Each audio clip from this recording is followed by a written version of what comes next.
Hannah Kim walked through the massive doors of the weapons training facility, her boots clicking against the polished floor. The ceiling stretched high above her, at least 50 feet up, built to accommodate the taller alien species that made up most of the Galactic Coalition Military Academy. Everything here was built for them, not for humans. She was used to that by now. The firing range sprawled before her like a small stadium. Dozens of shooting stations lined up in neat rows, each one equipped with plasma rifles mounted on stands. Other cadets were already there, clustered in groups by species. The Velmari stood together, their silver scales catching the artificial light. The Kryn cadets towered over everyone else with their 4 arms crossed. Even the smaller species like the Quelix seemed more at home here than Hannah felt. She was one of 5 humans in the entire academy. 5 out of 3,000 cadets. Earth had only joined the coalition 30 years ago, and most aliens still saw humans as the newcomers who didn't quite belong. A Velmari cadet named Drex noticed her approaching. His scales rippled with what Hannah had learned was amusement.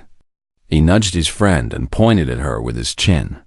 "Look, the human is here," Drex said loudly enough for others to hear. "I wonder if she even knows which end of the rifle fires." Several cadets laughed. Hannah kept her face neutral and walked to an empty station. The range instructor, a human named Taiyang Park, stood in the observation deck above. He was watching but said nothing.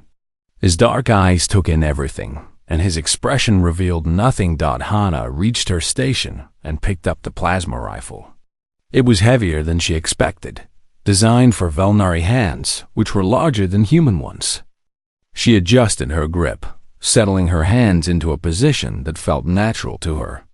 Her right hand wrapped around the grip, index finger resting along the side of the trigger guard.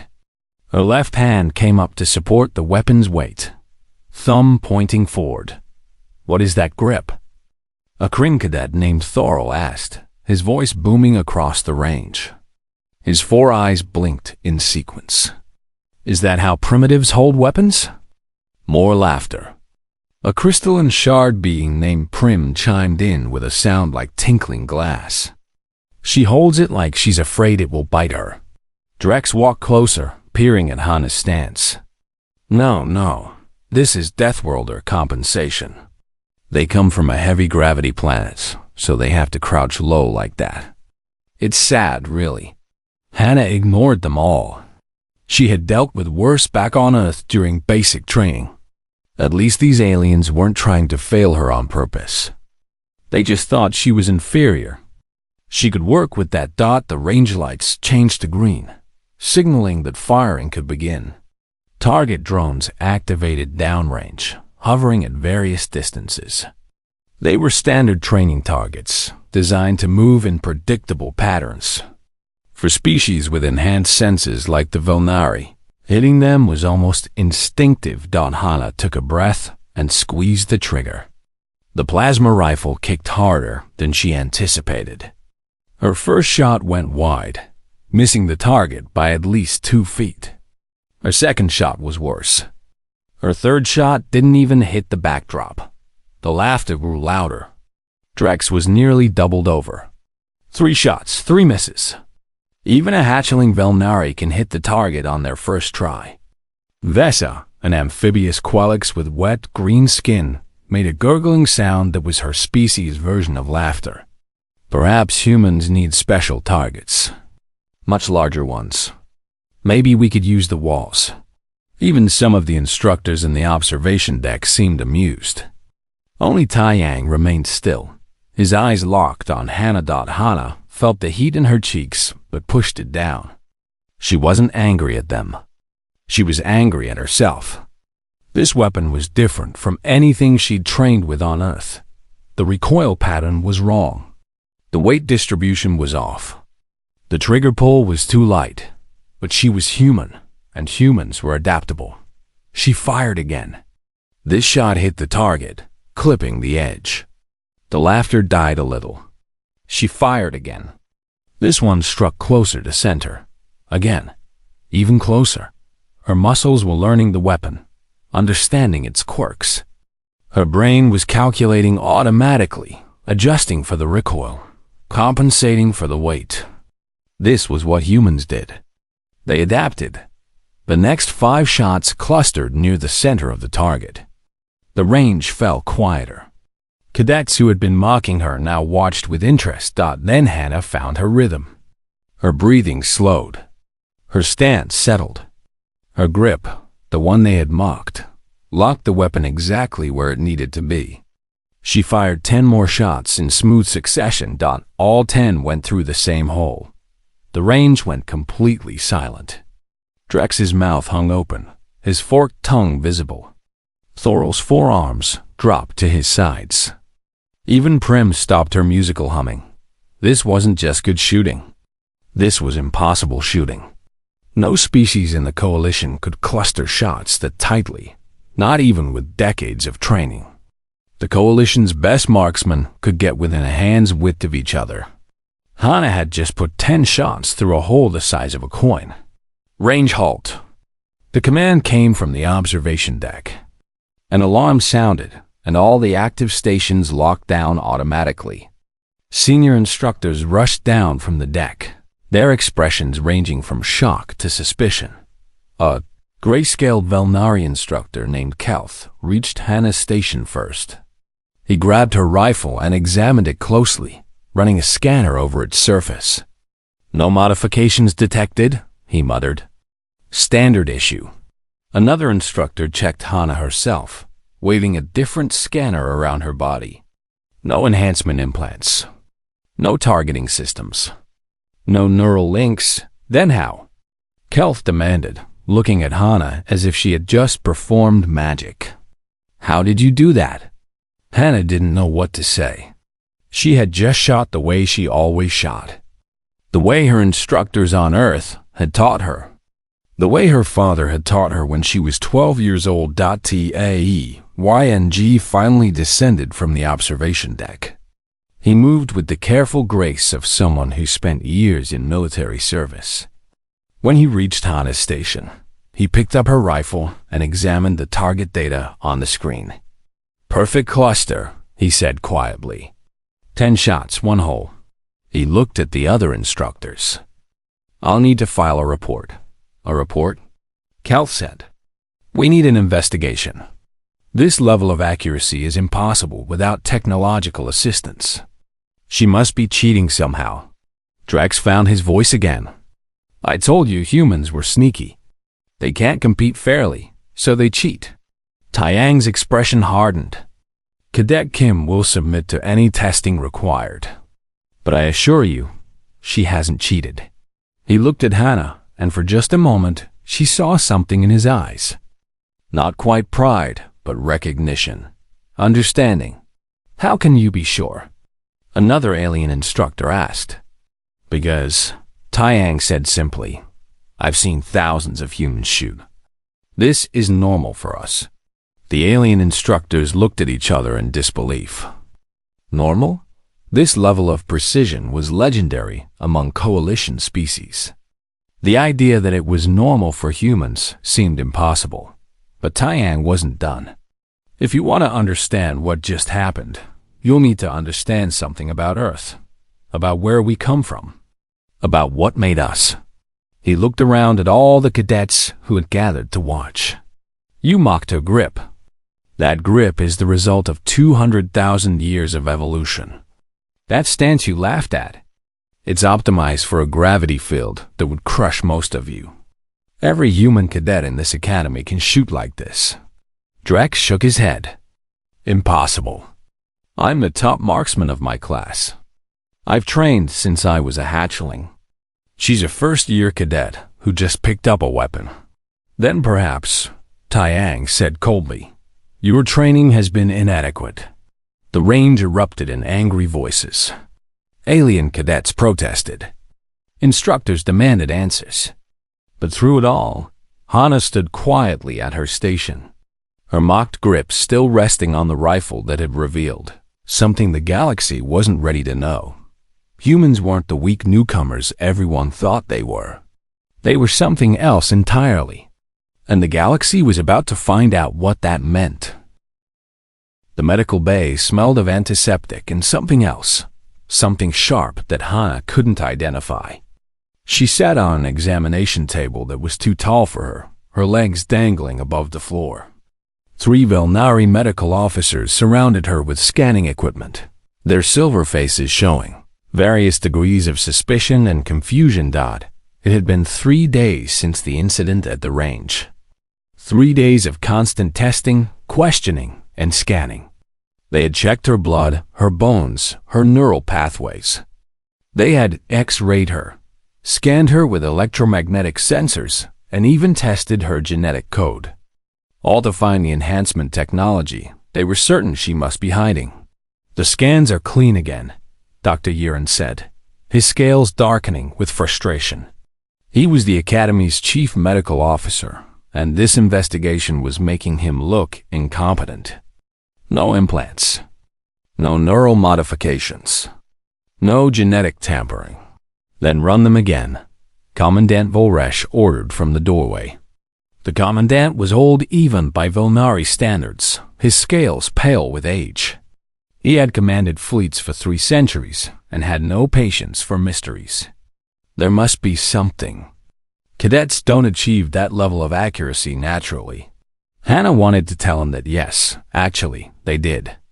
At least human cadets did. But no one was interested in her explanations. They had already decided she was cheating. Now they just needed to prove it. The testing continued for another hour. When they finally let her leave, Hana's arms were sore from the scanners, and her head hurt from the neural probes. She walked through the academy corridors in a daze, barely noticing the stares from other cadets. "Hana!" A voice called from behind her. She turned to see Jinwoo Lee and Sora Han, the only other human cadets in her year. Jinwoo was tall for a human, though still short by galactic standards. Sora was compact and muscular, with sharp eyes that missed nothing. "How are you holding up?" Sora asked, falling into step beside her. "I'm fine," Hana lied. "Just tired of being treated like a criminal." Jinwoo shook his head. "The whole academy is talking about it. Half the cadets think you're a fraud. The other half are scared of you." "Scared? Why?" "Because you did something they thought was impossible," Sora explained. "It threatens their whole understanding of how things work. If a first-year human can outshoot their best marksman, what else have they been wrong about?" They reached the human cadet quarters, a small section of the dormitory that had been modified for Earth's atmosphere and gravity. As soon as the door sealed behind them, Hana felt like she could breathe again. The gravity here was proper, 1G instead of the 7G that most of the academy maintained. "They're going to expel you," Jinwoo said quietly. "Even if they can't prove you cheated, they'll find another reason. The coalition doesn't like being embarrassed." But Jinwoo was wrong. The next morning, Hana was summoned not to a disciplinary hearing, but to the Commandant's office. When she arrived, she found Commandant Volresh sitting behind his massive desk, with Taeyang standing beside him. The instructor's face was as unreadable as ever. "Sit," Volresh commanded. Hana sat in the chair across from him, which was designed for someone much larger. Her feet didn't touch the floor. "The investigation is complete," Volresh said. "You have been cleared of all suspicion of cheating." He didn't sound happy about it. Hana felt relief wash through her. "Thank you, sir. Don't thank me yet." Volresh pulled up a holographic display between them. It showed her medical scans, dozens of them, all labeled with technical terms Hana didn't understand. Dr. Yiren has provided his analysis. According to him, you are not enhanced. You are simply human. The way he said that last word made it sound like a disease. "Your muscle density is 3 times what we would expect for your body mass," Volresh continued.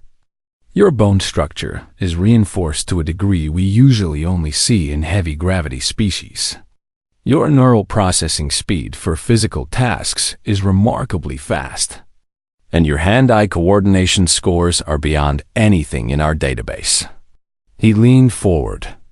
"Tell me, Cadet Kim, are all humans like this?" Hannah thought about her answer carefully. "I'm average, sir." "For a human." Volresh's scales rippled. "Average? You're telling me that an average human can outshoot my best cadets?" "In marksmanship, yes, sir. Humans are naturally good at it." "Why?" That was when Taiyang spoke. "Permission to explain, Commandant?" Volresh waved a hand. "Please. I've been trying to understand this for 3 days." Taiyang moved to stand beside the holographic display. "Earth is what xenologists classify as a Class 9 death world. Do you know what that means, Commandant?" "I've heard the term. High gravity, dangerous fauna, extreme weather. But many worlds have such conditions." "Not like Earth," Taiyang said. "Earth's gravity is 1G, which is 30% higher than the galactic average. But that's just the beginning. Earth has apex predators on every continent. It has weather patterns that can kill in minutes. It has diseases and parasites that have been evolving alongside us for millions of years." He manipulated the holographic display, bringing up images of Earth: tigers, bears, hurricanes, volcanic eruptions, diseases under microscope. "Humans didn't evolve in safety, Commandant. We evolved in constant danger. Every trait you see in Cadet Kim's scans isn't an enhancement. It's a survival adaptation." Volresh studied the images. "But what does this have to do with shooting?" "Everything," Taiyang said. "Humans evolved as hunters. Not ambush predators like the Volnari. Not pack hunters like the Kryn. We were persistence hunters. We would chase prey for hours, sometimes days, until it collapsed from exhaustion. And to bring down that prey, we learned to throw projectiles." He pulled up another image. This one showing a human from Earth's ancient past, arm cocked back, preparing to throw a spear. "Throwing is a complex skill," Taiyang continued. "It requires calculating distance, trajectory, wind speed, and target movement, all in a fraction of a second. Humans who couldn't do this died. Humans who could do this survived and had children. For 200,000 years, this selection pressure shaped us." Volresh was beginning to understand. So when Cadet Kim picked up a rifle, she wasn't learning something new, Taiyang finished. She was using instincts bred into her over millennia. "The grip you mocked? It's optimized for controlling recoil and maintaining accuracy. The stance? It provides a stable firing platform even on unstable ground. The breathing pattern? It steadies her aim between heartbeats. None of this is taught at this academy because no other species needs it. They rely on their enhanced senses. We rely on our evolved skill." The office fell silent. Volresh stared at the images of Earth, his expression unreadable. Finally, he spoke. "If what you say is true, then every human in my academy is a potential expert marksman." "Not potential," Taiyang corrected. "Actual. They just need practice with the weapons."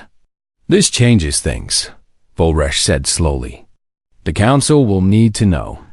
The other academies will need to know." He looked at Hana. "You're dismissed, cadet. Return to your duties." Hana stood and saluted, relief flooding through her. She turned to leave. "One more thing," Volresh called after her. "Tomorrow you will give a demonstration. You and every other human cadet. I want to see if Instructor Taiyang is correct. If he is, then we've been underestimating Earth since the day you joined the coalition." Hana left the office with her mind racing. A demonstration. In front of the whole academy. She should have been nervous, but instead, she felt excited. Finally, a chance to show them what humans could really do. She found Jinru and Sora in the training gym and told them about the Commandant's order. Sora grinned. "About time they let us show off." Jinru looked worried. Are you sure about this? If we perform too well, they might fear us. Fear leads to persecution. Or respect, Sora countered. Maybe it's time the galaxy learned that humans aren't weak. That night, Hana lay in her bunk and thought about home. Earth seemed so far away now, light years distant. But tomorrow, she would bring a piece of Earth to this alien academy. Tomorrow, she would show them what it meant to be human. Tomorrow, the mockery would end. The primary combat arena was packed. Over 3,000 cadets filled the stands, representing 47 different species from across the coalition. The air buzzed with dozens of different languages and sounds. Hannah had never seen the entire academy gathered in one place before. She stood in the center of the arena floor with the 4 other human cadets. Jinwoo and Sora flanked her on one side. On her other side stood Minho Kang and Yuna Shin, the 2 human cadets from the second year. All 5 of them wore their academy uniforms, standing at attention while the crowd murmured and whispered. Instructor Taiyang stood apart from them, his hands clasped behind his back.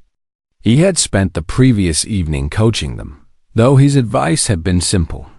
Just shoot the way you normally would. Across from the humans stood the champions. Each one had been selected as the best marksman from their species.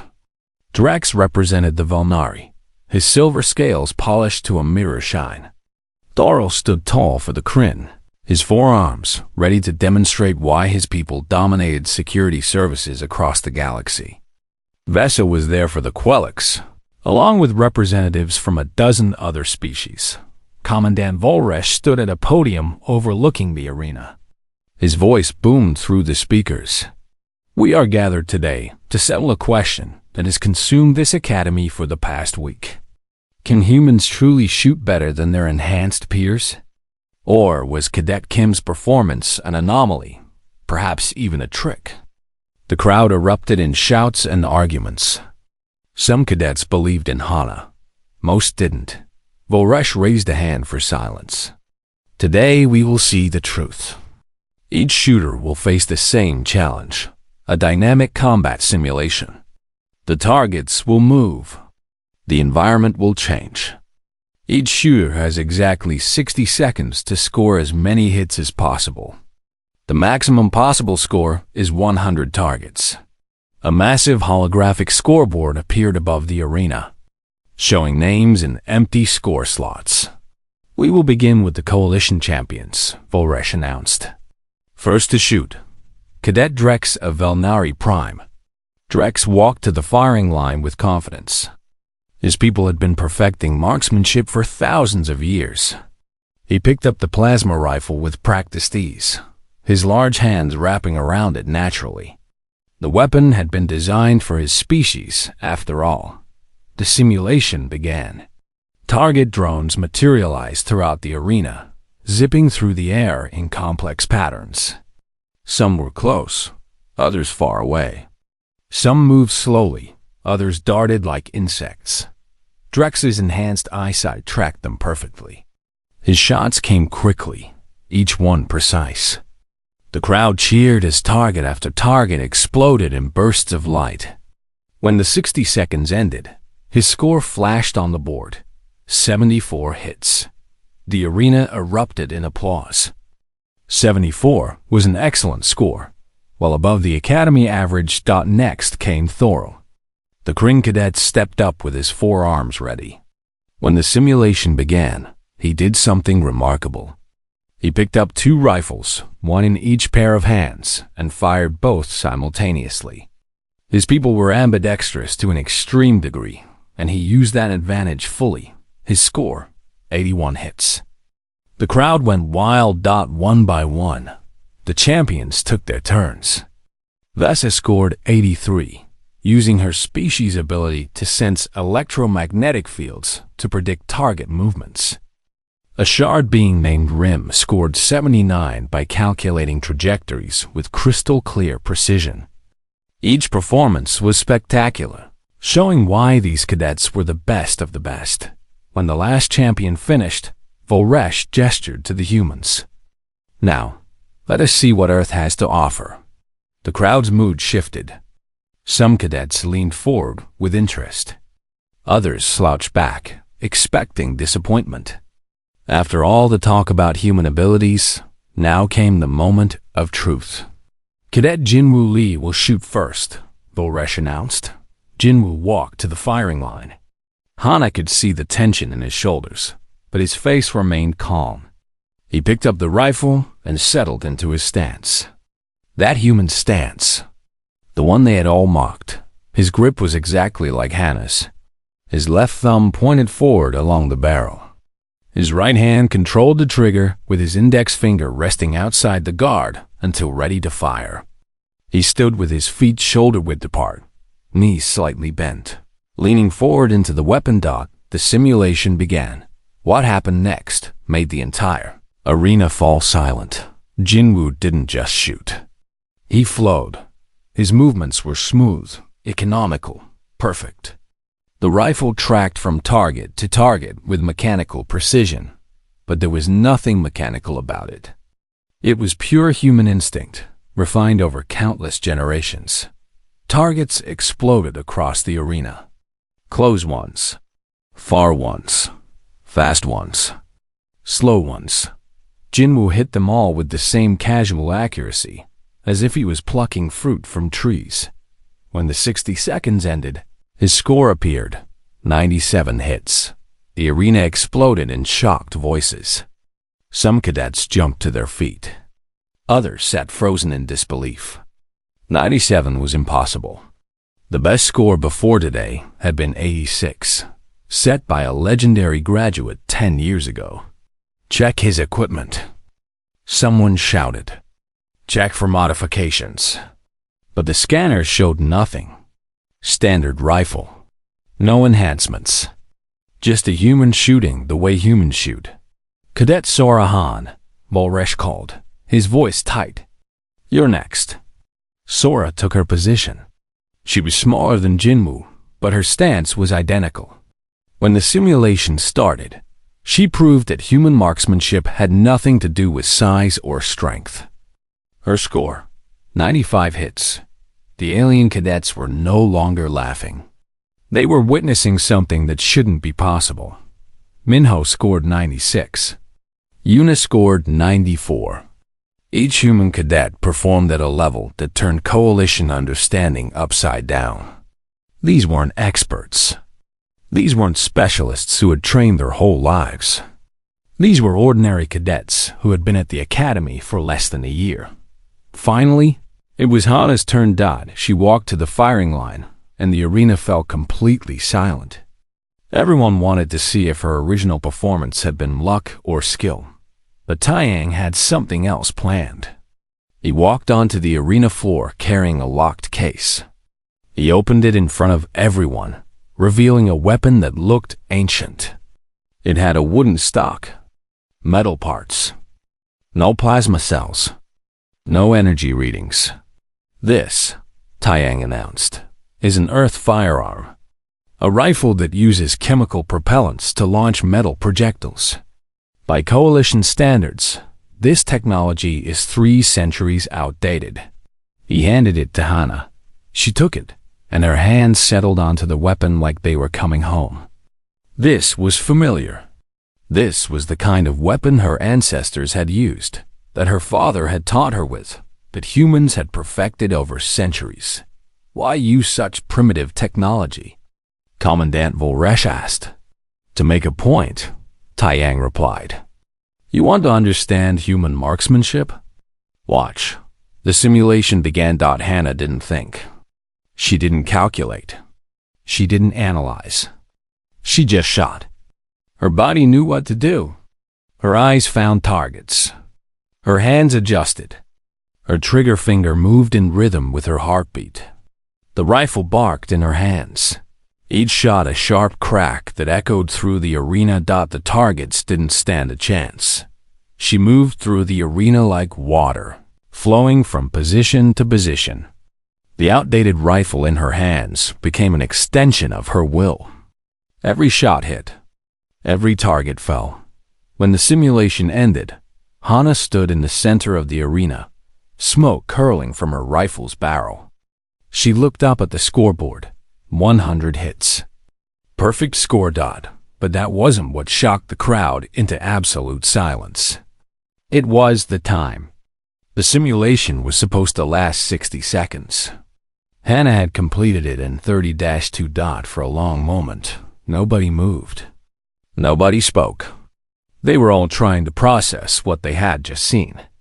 A human cadet, using ancient technology, had achieved perfection in half the allotted time. Then Drex stood up in the stands. He looked at Hana, then at his own hands, then back at Hana. Slowly, deliberately, he began to clap. One by one, other cadets joined him. Thorol stood and applauded. Vesa followed. Soon the entire arena was on its feet. Thousands of aliens giving respect to something they had thought primitive just days ago. Hana stood at attention, the rifle still in her hands, and allowed herself a small smile. She had done it. They all had done it. They had shown the galaxy what humans could do. Commandant Voresh descended to the arena floor. He walked to Taiyang, his expression grave. "You were right," he said quietly, though his words carried through the speakers. "We have been underestimating Earth. This changes everything." Taiyang nodded. "Sir, I recommend we convene a formal briefing. The Council needs to understand what humanity really is. Not just our marksmanship, but everything. Our endurance, our adaptability, our refusal to give up." "Agreed," Voresh said. He turned to address the assembled cadets. "Tomorrow, there will be a mandatory educational presentation about Earth and its people. All cadets will attend. All instructors will attend. It's time the Coalition learned the truth about the species we welcomed into our ranks." The crowd began to disperse, cadets talking excitedly among themselves. The mood had shifted completely. Humans were no longer the weak newcomers. They were the unknowns who had just demonstrated abilities that seemed like magic. As Hana and the other human cadets walked off the arena floor together, Drex intercepted them. He stopped in front of Hana and met her eyes.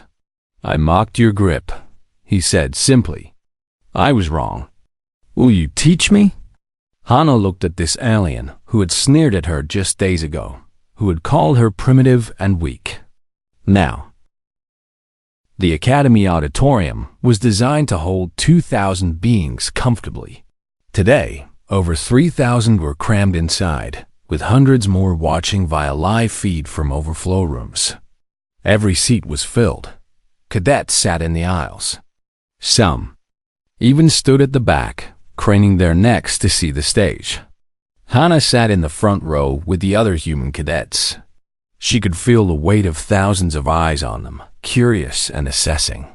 The demonstration yesterday had changed everything. Now, everyone wanted to understand how and why. Commandant Voresh took the stage first.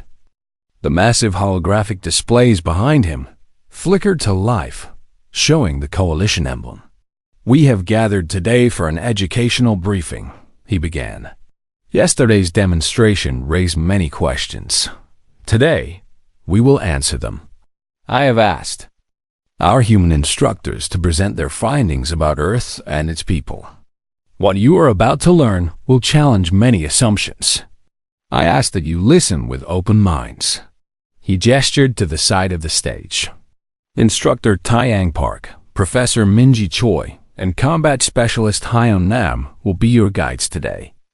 Taiyang stepped forward first. Behind him, the displays changed to show an image of Earth from space. It looked beautiful. Blue oceans, white clouds, green continents. Nothing about it screamed danger. "This is Earth," Taiyang said.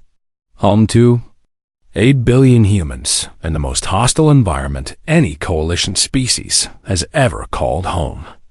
Confused murmurs rippled through the audience. "Hostile?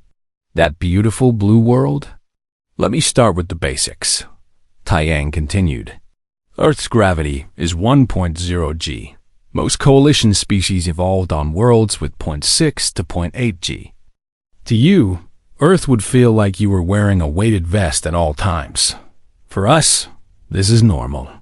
The display showed footage of Earth animals, a lion taking down a buffalo, a bear catching salmon from a river, a crocodile exploding from water to grab prey. These are Earth's apex predators. Every continent has them. Many of them are stronger than adult humans. Some are faster. Some can kill with a single bite. Humans did not start at the top of the food chain. We fought our way there. A Volnari cadet raised his hand. But predators exist on many worlds. True, Taiyang agreed. But on most coalition worlds, the intelligent species evolve faster or stronger than their predators. Volnari are naturally faster than almost all of your world's predators. Kryn are stronger than theirs. Humans are not faster than cheetahs. We are not stronger than gorillas. We are not more venomous than snakes. He paused for effect. So, how did we survive? Endurance, intelligence, and the ability to throw things very, very accurately. Professor Minji Choi took over next. She was shorter than Taiyang but spoke with commanding authority. The displays changed to show anatomical diagrams of human bodies compared to other species. Let me explain the physical differences, she said. Human muscle density is approximately 3 times what you would expect for our body mass. This is because we evolved in high gravity. Our bones are reinforced with calcium and other minerals to prevent breaking under stress. Our tendons and ligaments are remarkably strong. She highlighted the human hand. But the real miracle is here. The human hand is one of the most complex tools in nature. We have opposable thumbs, fine motor control, and the ability to feel tiny differences in texture and pressure. This hand can perform surgery, write poetry, and yes, control a weapon with incredible precision. The display showed slow-motion footage of a human throwing a spear. The motion was broken down into dozens of steps. The wind up, the weight shift, the release, the follow-through. Throwing is uniquely human, Minji explained. No other species in the coalition has this ability. You might think throwing is simple, but it requires calculating dozens of variables simultaneously. Distance, wind speed, target movement, gravity. Humans can do all of this instinctively because our ancestors who couldn't do it died. She brought up genetic charts. For 200,000 years, humans who could hunt successfully had children. Humans who couldn't hunt starved. This selection pressure shaped us at the genetic level. Marksmanship isn't a skill we learn. It's a skill we remember. A Quelix cadet gurgled a question. But we have enhanced senses. Doesn't that make us better? No, Minji said bluntly. It makes you different. Your electromagnetic sense is remarkable for underwater environments. But in variable gravity, changing wind conditions, and with moving targets, the human brain's ability to calculate and adjust beats sensory enhancements every time. Haiyan Nam stepped forward next. He was older than the other instructors, with gray hair and scars that suggested a long combat career. The displays behind him showed weapons throughout human history. Spears, bows, rifles, plasma weapons. Now, let me talk about what all this means for combat, Haiyan said.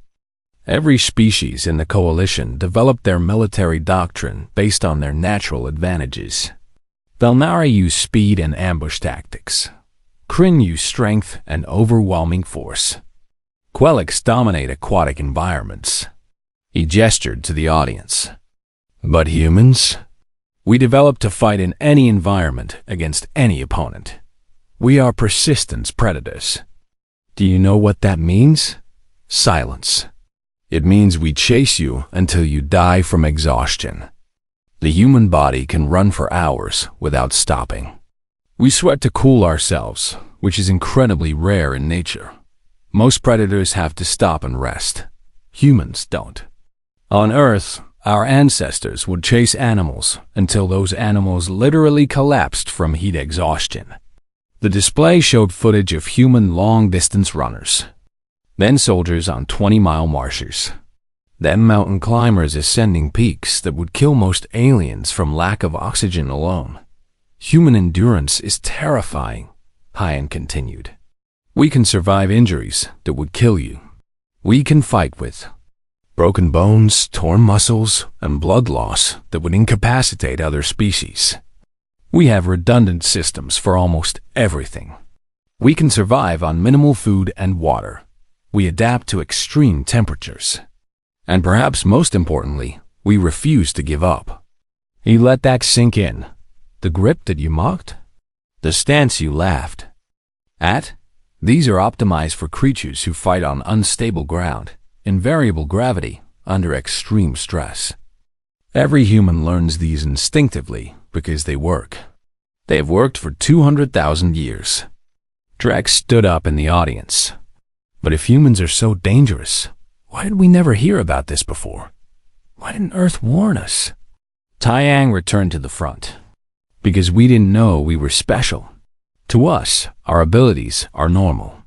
We thought every species evolved under similar conditions. When we met the Coalition and learned about garden worlds where food is abundant and predators are rare, we were shocked. You live in paradise. We come from hell. The displays changed again, showing Earth's weather patterns. Hurricanes, tornadoes, tsunamis, earthquakes, volcanic eruptions. Earth tries to kill us constantly, Taiyang said. Not with predators, with the planet itself. Weather that can level cities. Tectonic activity that causes the ground to shake. Temperature swings that would freeze or cook most aliens. Humans live through all of this and call it Tuesday. Professor Minji added, and then there are the diseases. Earth has billions of viruses, bacteria, and parasites that have evolved alongside us. Our immune systems are incredibly robust because they have to be. The same illness that gives a human a mild fever would kill most coalition species. The auditorium had fallen completely silent. The alien cadets were beginning to understand. Earth wasn't a pleasant world that happened to produce humans. Earth was a nightmare world, and humans were the monsters it created. So, when you ask why humans can shoot so well, Taiyang said, the answer is simple. We evolved to throw projectiles as a survival skill. Every human child learns to throw. We play games based on throwing. We compete in sports that involve throwing. By the time a human picks up an actual weapon, they have decades of instinctive practice. Commandant Volresh rose from his seat. Instructor Taiyang, are you telling me that every human in the Coalition has this ability? Every healthy human, yes, sir. Some are more skilled than others, just like some Velnari are faster than others. But baseline human marksmanship is beyond Coalition standards. What about other abilities?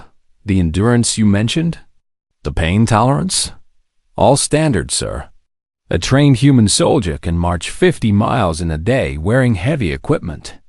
We can fight effectively despite injuries. We can survive in environments from Arctic ice to desert heat. We are adaptable in ways the Coalition hasn't seen before. Volresh looked troubled. This information will cause concern. Some species may fear humanity. Yes, sir, Taiyang agreed. But they should also understand that humans didn't ask to be this way. We're not trying to dominate anyone. We simply are what our world made us. And now that we're part of the Coalition, these abilities can be used to protect everyone. Hyan stepped forward. The Coalition is entering a dangerous time. The Krull swarm is expanding. Frontier colonies are under attack. Traditional Coalition tactics aren't working because the Krull fight up close and personal, in conditions most species find intolerable. But humans? We excel in exactly those conditions. He let the implication hang in the air. The Coalition needs humans, Hyan said bluntly. Not as servants or cannon fodder. As equals who bring unique capabilities to the table. You invited us to join your alliance. Now you're learning what that really means. 6 months had passed since the demonstration. Hana stood on the observation deck of the Coalition warship Steadfast Dawn, watching the planet Praxis 7 burn below. Orange flames dotted the night side of the world like infected wounds. The Krell swarm had been attacking for 3 weeks, and the colony was losing. Behind her, the bridge crew worked frantically. Valnari officers coordinated orbital bombardments. Kryn tactical specialists planned troop deployments. Quelix communication experts maintained contact with the surface. Everyone was doing their job with professional efficiency, and they were still losing.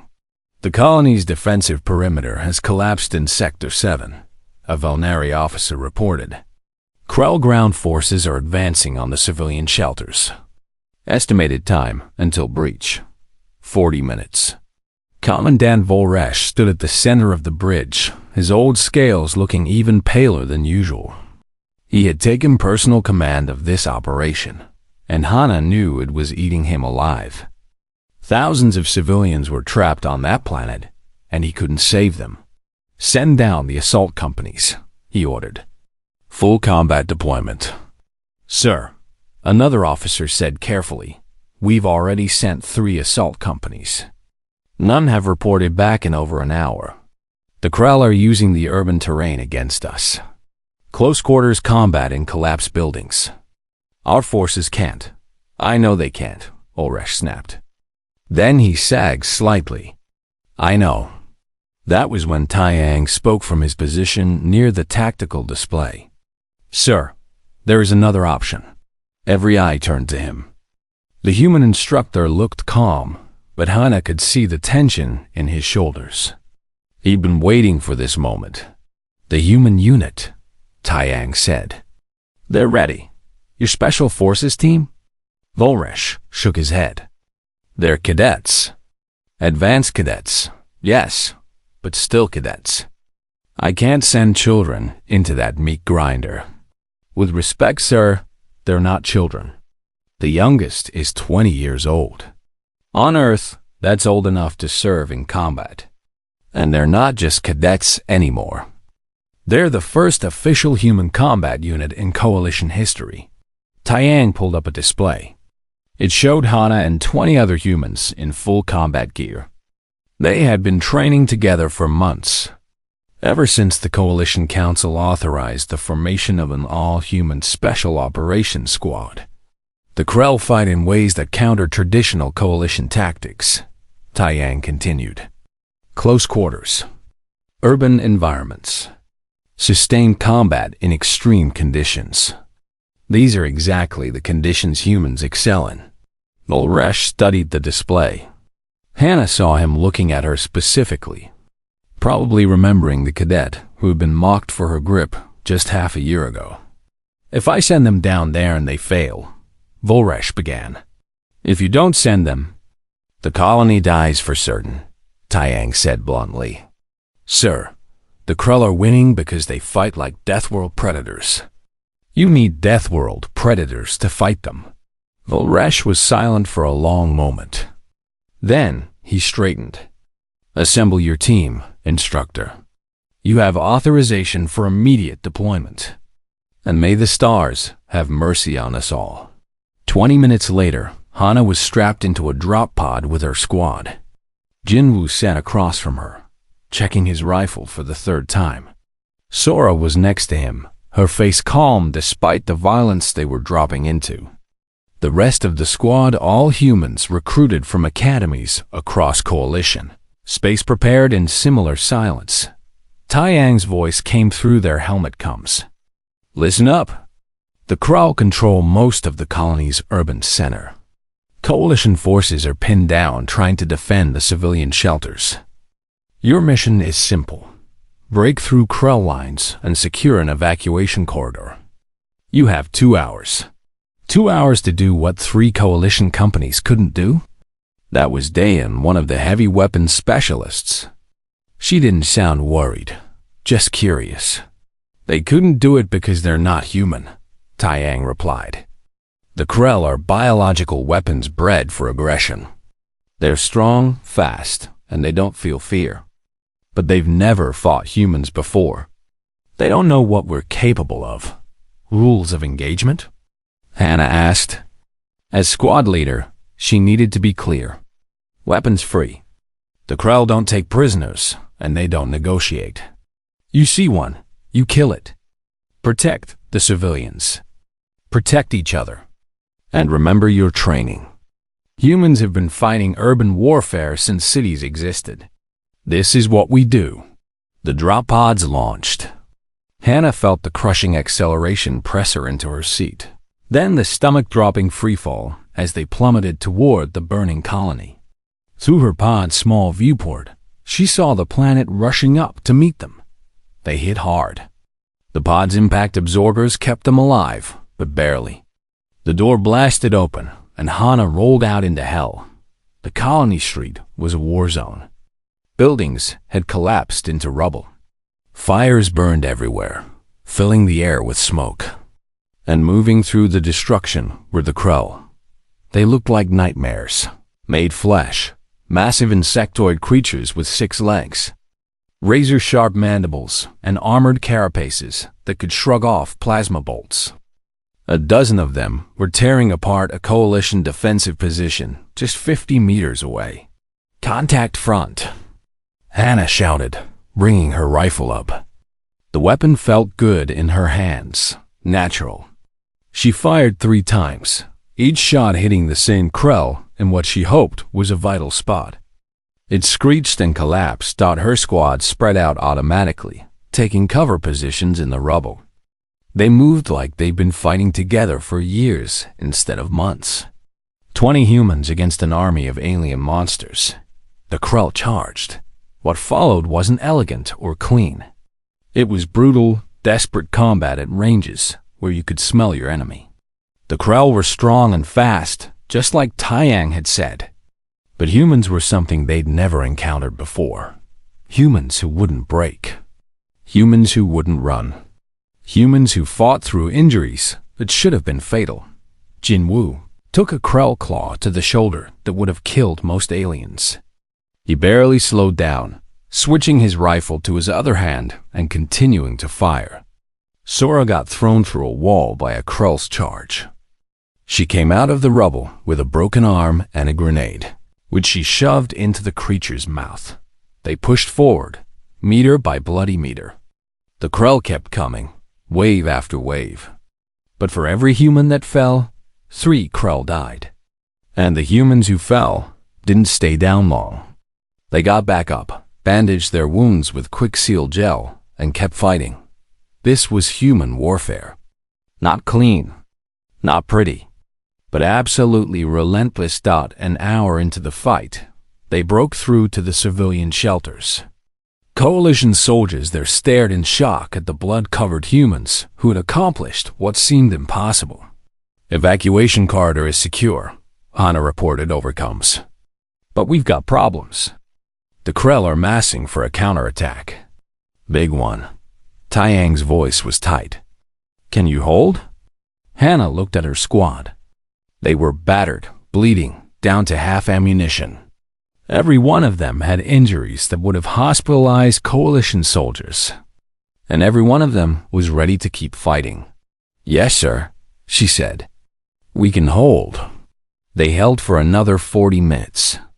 Long enough for evacuation ships to land. Long enough for 10,000 civilians to escape. Long enough for coalition forces to regroup and mount a proper defense. When the last civilian was aboard the evacuation ships, Taiyang ordered them to pull back. The human squad fought their way back to the extraction point, leaving a trail of dead Krell behind them. On the ship, medical officers swarmed them. The injuries were extensive, but they'd all live. Humans were hard to kill. Commandant Volresh met them in the medical bay. He looked at the 20 humans, all wounded, all exhausted, all victorious. You did it, he said simply. You saved the colony. We did our job, Hannah replied. She was too tired for anything else. No, Volresh corrected. You did something the Coalition thought impossible. The Krell have been unstoppable for months. Today, they met humans. And today, they retreated. He pulled up a tactical display. It showed Krell forces pulling back across multiple sectors. Intelligence was already analyzing their communications. They're calling you something in their language, Volresh said. Rough translation. Apex-class hostiles. They've never used that designation before. They're afraid of you. Sora laughed weakly from her medical bed. Good. They should be. In the weeks that followed, everything changed. The Coalition Council authorized the formation of 5 more human combat units. Humans who had been rejected from the Academy for excessive aggression were suddenly highly sought after. Combat doctrines were rewritten to include human tactics, and back at the Academy, something even more remarkable happened. Alien cadets lined up to learn from human instructors. Not just marksmanship, but all of it. Human combat techniques. Human endurance training. Human tactical thinking. Hana returned to the Academy a month later, now officially a combat instructor despite still being in school. She walked to the same firing range where she had been mocked, where Drex had sneered at her grip. Drex was there, along with 30 other alien cadets. They all stood at attention when she entered. Instructor Hana, Drex said formally. We're ready to learn. She looked at them. These aliens who had thought humans were weak, who had mocked her stance and her grip, who were now treating her with the respect usually reserved for legendary warriors. Good, she said, because this isn't going to be easy. Human combat training is designed for a species that evolved fighting for survival. Some of you won't be able to keep up. Some of you will want to quit. That's fine.